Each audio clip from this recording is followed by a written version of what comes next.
அரசன் தமிழ் சேனல் உங்களை அன்புடன் வரவேற்கிறது.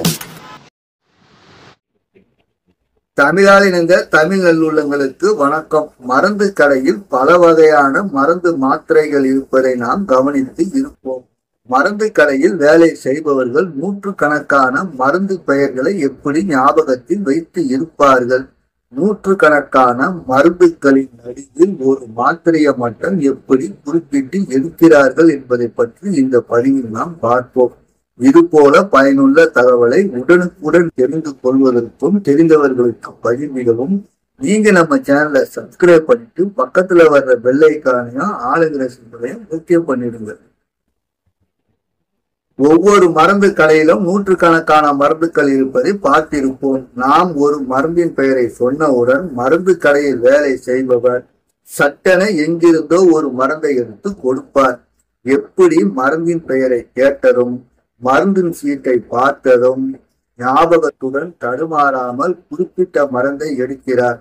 சாதாரண மனிதனுக்கு ஞாபகத்தில் வைத்துக் கொள்வது சாத்தியமில்லை என்பதால் நூற்றுக்கணக்கான மருந்துகளின் பெயர்களை எப்படி ஞாபகத்தில் வைத்துக் கொள்கிறார் என்பதை பற்றி பார்ப்போம். மருந்து கடை உரிமையாளர்கள் நோய்க்கு ஏற்றது போல் மருந்துகளை அலமாரியில் வரிசைப்படுத்தி வைத்திருப்பார்கள்.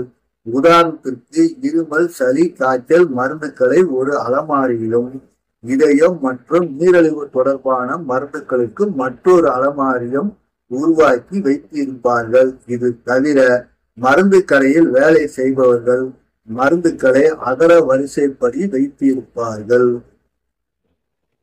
ஏ என்ற எழுத்தில் தொடங்கும் மருந்துகளை ஏ என்ற எழுத்தில் ஸ்டிக்கர் ஒட்டி அலமாரியில் வைப்பார்கள். இதே போல் ஏ டு Z வரையிலான எழுத்துக்கள் உள்ள மருந்துகளை தனித்தனியாக வைப்பார்கள்.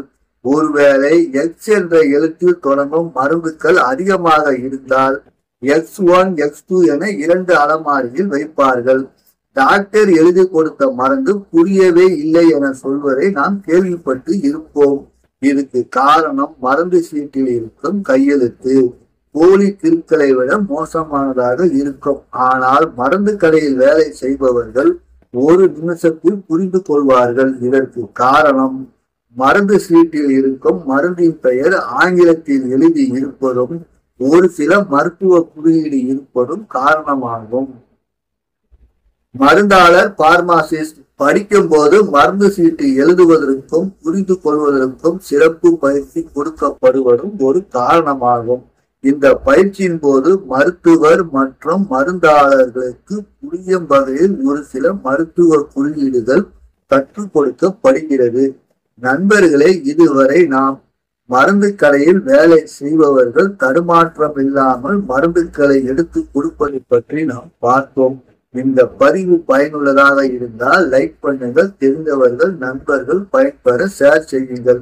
இது போன்று தரமான பதிவுடன் அடுத்த பதிவு உங்களை சந்திக்கும் வரை உங்களிடமிருந்து விடைபெறுவது உங்கள் ராஜா. பாய்.